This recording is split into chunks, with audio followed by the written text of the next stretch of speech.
YouTube channel. आज हम घन के आयतन से संबंधित प्रश्न आपके सामने लेके आए हैं।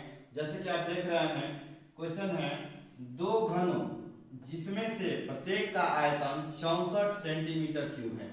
दो घन है जिसमें प्रत्येक का आयतन, पहले घन का भी आयतन 64 सेंटीमीटर क्यूब है और दूसरे का भी आयतन 64 सेंटीमीटर क्यूब ही है। करें कि 64 सेंटीमीटर क्यूब है, संलग्न फलकों को मिलाकर उसके संलग्न फलकों को मिला दिया जा रहा है और मिला के एक नया ठोस बनाया जा रहा है।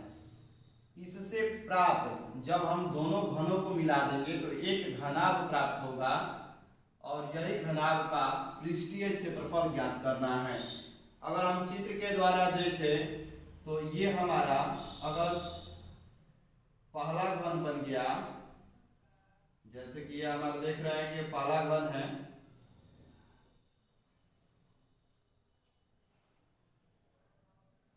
और ये दूसरा घन बन जा रहा है।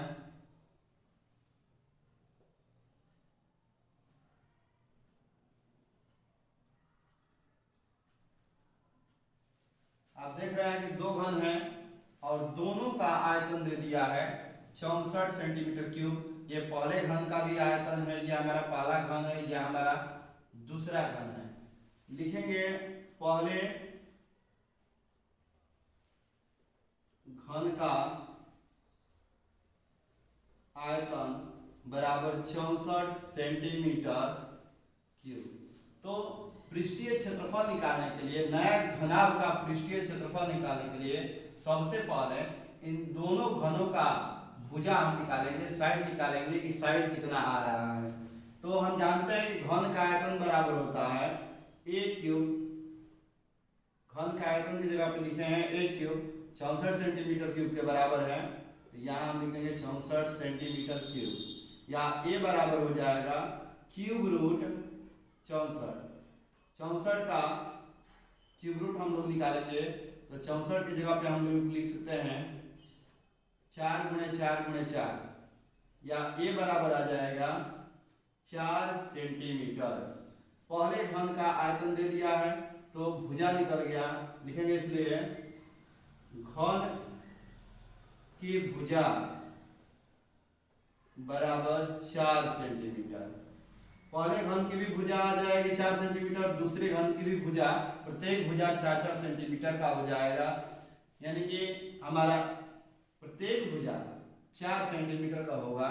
तो यहाँ लिखेंगे पहले घन की भी भुजा 4 सेंटीमीटर और दूसरे घन की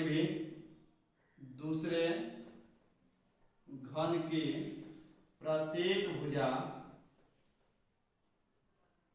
बराबर 4 सेंटीमीटर। पहले घन की भी, यहाँ भी हम लिख दे रहे हैं पहले घन की प्रत्येक भुजा 4 सेंटीमीटर का और दूसरे घन की भी प्रत्येक भुजा 4 सेंटीमीटर का होगा, क्योंकि दोनों का आयतन बराबर दे दिया है। अब क्वेश्चन के अनुसार कह रहा है कि संलग्न फलकों को मिलाकर एक ठोस बनाया जाता है।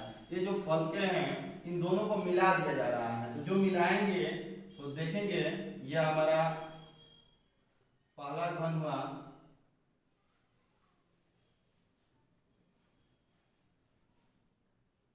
और दूसरा घन भी मिलाएंगे, इसको मिला के बनाएंगे हम लोग।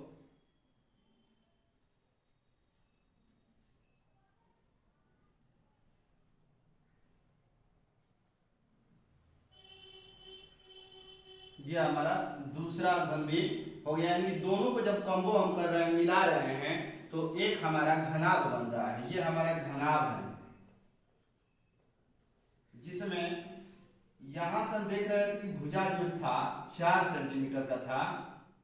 ये पहले घन की भुजा है और दूसरे घन की भी भुजा 4 सेंटीमीटर। लिखेंगे कि फलकों को मिलाने पर बनी नई घनाभ